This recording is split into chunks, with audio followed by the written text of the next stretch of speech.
Adik-adik, pernah tidak kalian membuat jus mangga? Masih ingat tidak proses pembuatannya?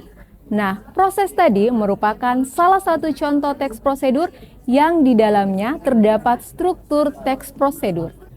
Pada video kali ini, kita akan lanjut membahas struktur teks prosedur yang terdiri dari tujuan, material, langkah-langkah, dan penegasan ulang. Kakak akan menjelaskan satu persatu dan memberikan contohnya. Perhatikan contoh teks ini.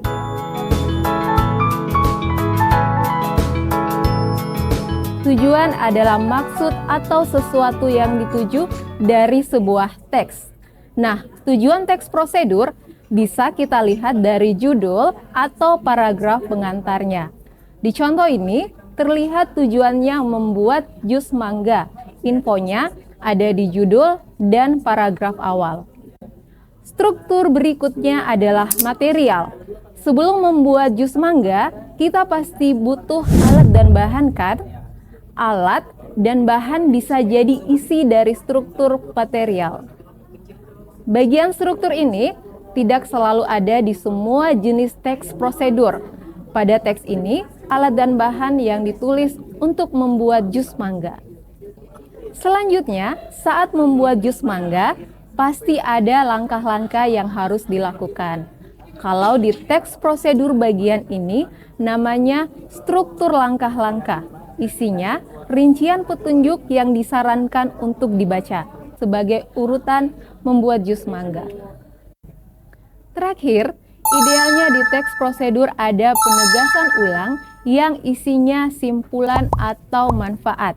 Jika prosedur ini dilakukan dengan baik, penegasan ulang ditulis di bagian akhir teks yang menampilkan simpulan dan manfaat yang bisa didapat pembaca setelah mengikuti langkah-langkah yang disarankan. Jadi, teks prosedur membuat jus mangga punya bagian struktur. Artinya, strukturnya lengkap. Tapi, tidak semua teks prosedur selalu menampilkan keempat struktur ini. Ada juga teks prosedur yang tidak perlu alat dan bahan. Ada juga yang tidak menampilkan penegasan ulang. Sekarang kakak tes pemahaman kalian ya. Coba kalian perhatikan dulu contoh ini.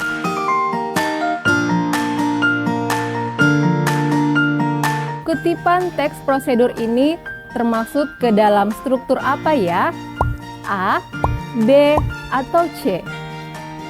Betul, jawabannya C, yaitu tujuan dan langkah-langkah. Ingat ya, struktur teks prosedur ada tujuan, material, langkah-langkah, dan penegasan ulang. Nah, tujuannya kelihatan dari judulnya, yaitu cara berkirim surat elektronik melalui ponsel. Terus, ada juga struktur langkah-langkah di sini. Ada 6 langkahnya. Jadi, ada 2 struktur yang tidak ada materialnya, yaitu info tentang alat dan bahan yang diperlukan, serta penegasan ulang yang berupa simpulan prosedurnya. Adik-adik, demikianlah pembelajaran bahasa Indonesia kali ini tentang teks prosedur. Semoga video ini bermanfaat. Terus semangat belajar dan sampai bertemu pada materi berikutnya.